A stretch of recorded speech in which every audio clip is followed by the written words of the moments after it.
Bună, eu sunt Efirel și astăzi vom face o serie de Minecraft cu niște tutoriale. Primul episod, cum să facem arme de lemne, cum ar fi târnă, cop, topor și sabie și multe alte, lopată și din astea.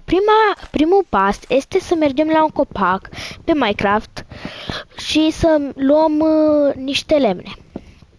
Spargem, după aia mai spargem aici frunze, ar trebui cam 5 lemne, mi s-ar părea super suficient. După aia intrăm la inventar și facem niște lemne prelucrate, după aia facem un crafting table, niște bețe, după aia luăm crafting table-ul, îl punem jos și după aia facem unelte. Facem o sabie, un topor, un târnăcop și o lopată. Acum avem arme de lemn. Acum le vom aranja.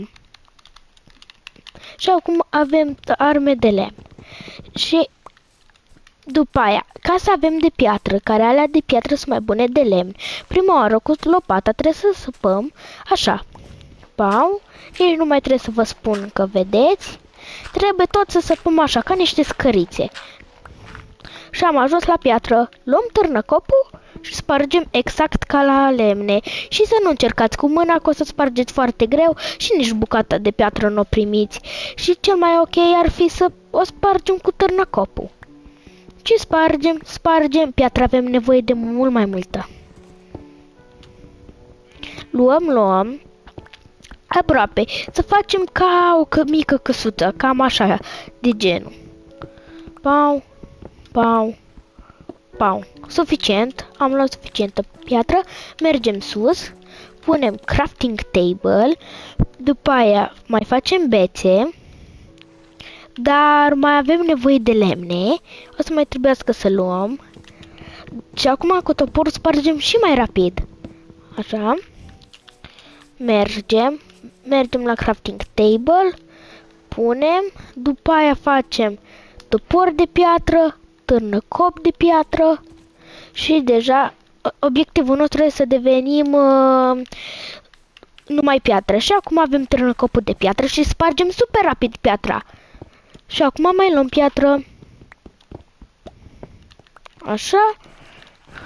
Nu mai trebuia să iau piatră, dar am luat așa, nu știu. Trebuia să mai fac bețe. Acum trebuie să căutăm bețele. Mai întâi trebuie să prelucrăm lemnele și după aia bețe.